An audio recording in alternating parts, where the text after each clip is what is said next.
My dear APPSC group 2 family, నేను అంతకుముందు Vijay of Vengi ఛానల్లో 1:2 అంటే చాలా తక్కువ మంది నా వీడియోలు చూడాలని చెప్పి నేను చేసేవాడిని. కానీ ఈ వీడియోలో గ్రూప్ 2 మనకి జడ్జ్మెంట్ కాపీ అయితే ఇచ్చింది. దాని గురించి aftermath of group 2 judgement ఏముంటుంది అనేది మనం బ్రీఫ్గా డిస్కస్ చేసుకుందాం. అండ్ మీరు ఒక విషయం గుర్తుపెట్టుకోండి, నేను 1:2లో ఉన్నాను, కానీ మిగతా 1:2లో లేని మెయిన్స్ రాసిన అభ్యర్థులకు మాత్రం వ్యతిరేకం కాదు. మీరు రీనోటిఫికేషన్ కోసం డివిజనల్ బెంచ్కి వెళ్ళాలి అనే ప్రాసెస్ని మీ ఆర్టికల్ 19ని నేను అప్డేట్ చేయాలని అనుకోవట్లేదు. జస్ట్ ఈ నోటిఫికేషన్ని ఫండ్ చేసే ముందు మీరు మిమ్మల్ని అండ్ మీ లాయర్స్ని అడిగే క్వశ్చన్స్ ఎట్లా ఉండాలి అనేది మాత్రమే ఈ వీడియోలో నేను డిస్కస్ చేయాలనుకుంటున్నాను. గట్టిగా చెప్పాలంటే ఆ రోజు అదృష్టం వల్ల ఒక 5 నుంచి 6 క్వశ్చన్లు మీకంటే కొంతమందికి రైట్ అవటం వల్ల ఆ స్లిప్పరీ పేపర్లో, ట్రికీ పేపర్లో 1:2లో ఉన్నారు తప్పితే మీకు నాలెడ్జ్ గ్యాప్ ఉంటుందని నేను అనుకోవట్లేదు. అండ్ అంతకుముందు ధర్నాలు అవన్నీ చేయటం వల్ల ఆ మానసిక ఒత్తిడిలో ఆ పేపర్లో 5-6 క్వశ్చన్లన్నా మిస్ అయి ఉంటారు. అండ్ చాలామంది 0.3 మార్క్స్లో కూడా 1:2 రేస్లో నుంచి మిస్ అయిన వాళ్ళు ఉంటారు. సో నేనైతే 1:2లో వాళ్ళ గురించి ఎప్పుడు నెగిటివ్గా మాట్లాడలేదు, మీకు వ్యతిరేకం కూడా కాదు. సో మీరు డివిజనల్ బెంచ్కి వెళ్ళే ముందు మిమ్మల్ని మీరు ఫండ్ చేసే లాయర్స్ని, రీనోటిఫికేషన్ ఫండ్ చేసే లాయర్స్ని మీరు అడగదగ్గ కొన్ని క్వశ్చన్స్, అందరి కోసం కాదు, కొంతమంది జడ్జిమెంట్ కాపీ చదివారో లేదో వాళ్ళ కోసం మాత్రమే ఈ వీడియో. సో మనకి గత కొన్ని నెలలుగా మన ఏపీపీఎస్సి గ్రూప్ 2 అభ్యర్థుల గుండెల్లో గూడు కట్టుకున్న భయం, ఆందోళన, అనిశ్చితి ఈ ఒక్క తీర్పుతో పటాపంచలు అయిపోయింది. డిసెంబర్ 30, 2025న గౌరవ హైకోర్టు సింగిల్ బెంచ్ ఇచ్చిన తీర్పు పిటిషన్ని కొట్టేయటమే కాదు, వేల మంది అభ్యర్థులకు ఒక రక్షణ కవచంగా నిలిచింది. అసలు కోర్టు ఏం చెప్పింది, డివిజనల్ బెంచ్ కథ ఏంటి, ఈ అన్ని విషయాన్ని పిన్ టు పిన్ను సామాన్యుడికి అర్థమయ్యేలాగా విశ్లేషించుకుందాం మనం. ఇది తీర్పులోని కీలక అంశాలు. ఈ వెర్డిక్ట్ని మనం డీప్ డైవ్ చేస్తే కోర్టు తీర్పులో ప్రధానంగా 3 ఆరోపణలు సమాధానం ఎట్లా ఇచ్చిందో చూద్దాం. పాయింట్ నెంబర్ 1, ఆట మొదలయ్యాక రూల్స్ మార్చకూడదు. ఆరోపణ ఏంటి, నోటిఫికేషన్లో తప్పులున్నాయని పిటిషనర్లు వాదించారు.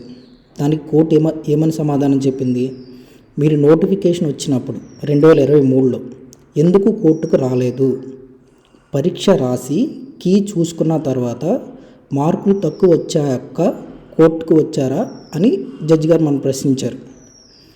అంటే పుణ్యకాలం వెళ్ళిపోయిన తర్వాత పూజ చేశారా అనే దాంట్లో వచ్చిందనమాట. అలాంటి జాతీయం వాడే అంత సందర్భం ఉన్న సిచ్యువేషన్ ఇది. అంటే ఇది ఎలా ఉంటుందంటే, ఒక క్రికెట్ మ్యాచ్ ఆడి ఓడిపోయాక పిచ్చి బాగాలేదు మళ్ళీ మ్యాచ్ పట్టండి అని అడిగినట్టు ఉంటుంది. ఆటలో దిగక ముందే రూల్స్ గురించి మాట్లాడాలి, ఓడిపోయాక మాట్లాడే హక్కు ఉండదు అని చెప్పి జడ్జి గారు చెప్పారు. దీన్నే మన చట్టంలో ఎస్టోపెల్ అంటారు. ఈ ఒక్క పాయింట్ చాలు కేసు ఎక్కడా నిలబడదు అని చెప్పి చాలామంది అభిప్రాయపడుతున్నారు 1:2లో ఉన్నవాళ్ళు. అండ్ పాయింట్ 2, 1:100 నిష్పత్తి ఎందుకు అనే దాని గురించి మాట్లాడారన్నమాట. ఆరోపణ ఏంటి, 1:50 మాత్రమే తీయాలి, అంతకంటే ఇంకొంచెం తక్కువే తీయాలి, 1:100 తీయటం వల్ల కాంపిటీషన్ పెరిగిందనేది ఇంకొక ఆరోపణ. కోర్టు దానికి ఏమని విశ్లేషించింది, GOMS నెంబర్ 5 ప్రకారం ఏపీపీఎస్సి కమిషన్కు కట్ ఆఫ్ మార్కులు నిర్ణయించే అధికారం ఉంటుంది. అంటే 1:100 తీయటం వల్ల దాదాపు 45,000 మందికి అదనంగా విద్యార్థులకు అవకాశం దక్కింది. ఎక్కువ మందికి మేలు జరిగేటప్పుడు దాన్ని తప్పు అనలేం అని కోర్టు స్పష్టం చేసింది. ఇక్కడ లాజిక్ ఏంటంటే, ఇది విద్యార్థులకు వరమే తప్ప శాపం కాదు. గట్టిగా చెప్పాలంటే ఇది నాకు కూడా వరమే. నాకు ప్రిలిమ్స్లో 56 చిల్లర వచ్చినప్పుడు నేను ఉండనేమో రేస్లో, అయిపోయింది ఇంక యూపీఎస్సీ చదువుకుందాం అనుకున్నా. కానీ 1:100 తీయడం వల్ల నేను కూడా రేస్లోకి వచ్చాను. అంటే నేనే కాదు, నిజానికి 1:15 లేకపోతే 25 తీసుంటే ఆ 25,000 మందో 15,000 మందో రాయాలి. కానీ మనం 90,000 మంది రాసాము. ఇది మనకి చాలా మంచి జరిగినట్టే లెక్క. ఈరోజు ఆ 95,000 మందికి మంచి జరిగింది, అందులో నేను కూడా ఉన్నాను అంతే. Next point number 3, roster points. Roster points గురించి ఇదే అసలైంది అనమాట. ఇక్కడ హారిజంటల్ రిజర్వేషన్ అమలు చేయటం వల్ల డబుల్ రిజర్వేషన్ అయిపోయింది. ఫిమేల్ అభ్యర్థులకి ఎక్కువ పోస్ట్ వెళ్ళిపోవటం వల్ల మేల్ అభ్యర్థులకి అసలుకే ఉండేది ఇంత, బఠానీలా పనిచేసుకున్న తర్వాత ఇంకా చాలా పోస్టులు తక్కువ మిగులుతాయి, నష్టం జరుగుతుంది అనేది మెయిన్ ముద్ద.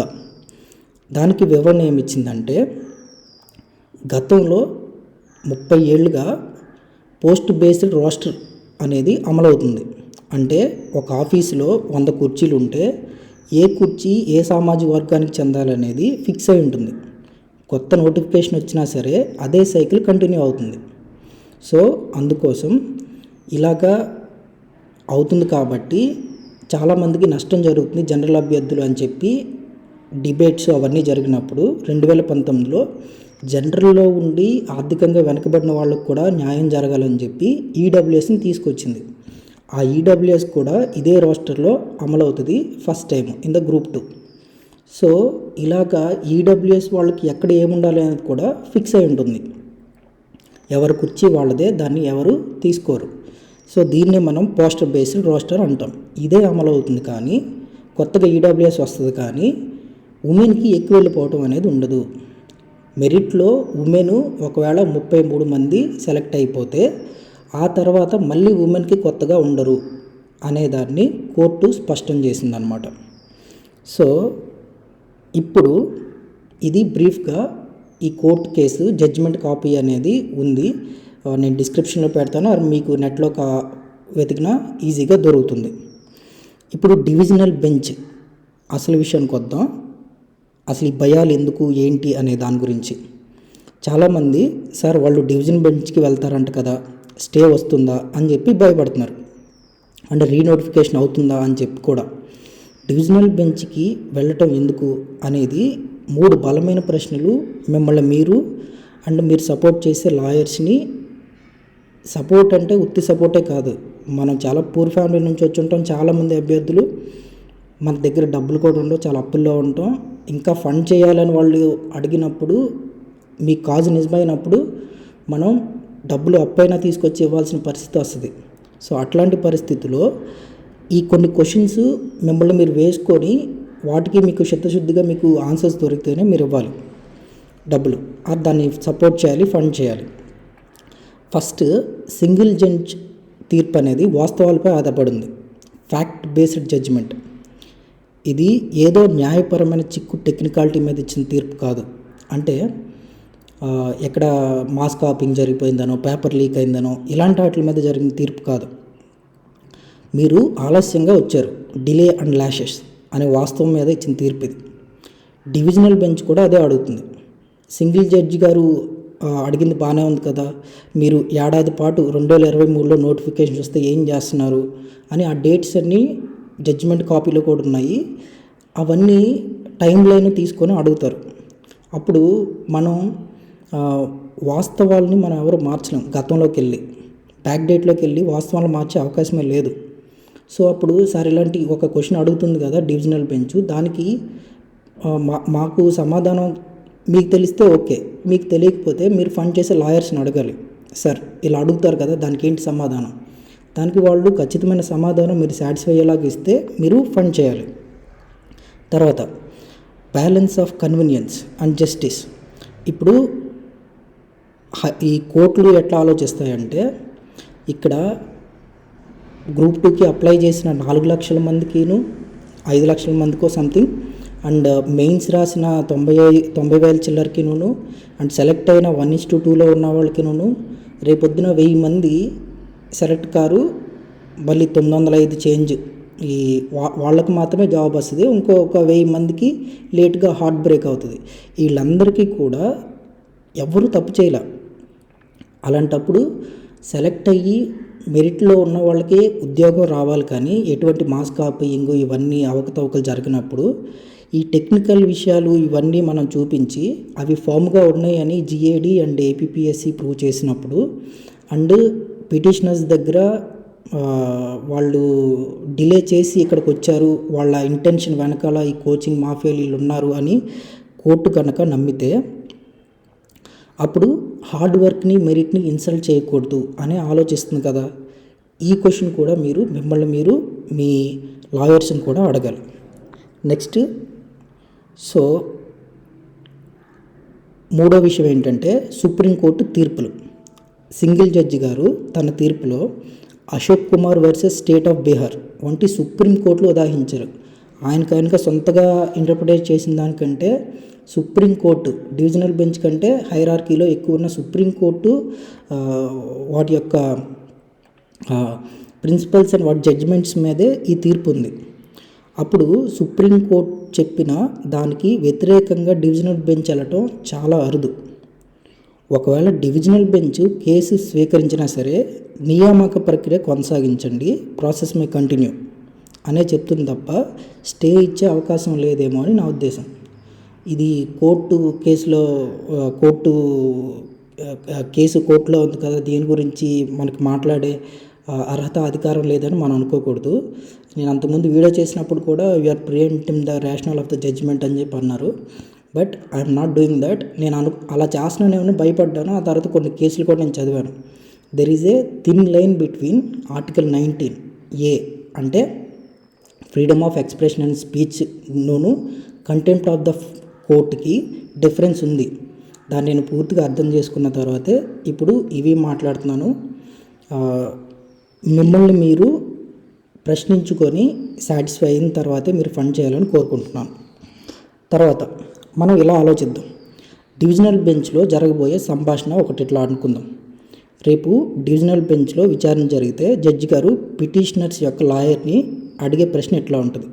డియర్ కౌన్సిల్, మీ క్లయింట్ ప్రిలిమ్స్ ఎగ్జామ్ రాశారా అంటారు. అప్పుడు లాయరు అవును మై లార్డ్ అంటారు. మరి ఎగ్జామ్ రాసేటప్పుడు నోటిఫికేషన్ తప్పని తెలీదా? హాల్ టికెట్ తీసుకున్నప్పుడే మీరు ఆ రూల్స్ అన్నిటికీ ఒప్పుకున్నట్టు కదా. ఇప్పుడు ఫెయిల్ అయ్యాక రద్దు చేయమంటే ఎలా కుదురుతుంది అని చెప్పి అడుగుతారు. దానికి సమాధానం అప్పుడు అంటే అది అని అనకుండా మీకు కరెక్ట్గా సమాధానం చెప్పి దాన్ని ముందుకు తీసుకెళ్ళ లాయర్స్ మీకు దొరికితేనే మీరు దాన్ని ఫండ్ చేయాలని నేను మిమ్మల్ని రిక్వెస్ట్ చేస్తున్నాను. ఈ వీడియోని మన ముగింపు మీ తదుపరి అడుగు ఎట్లా ఉండాలనేది.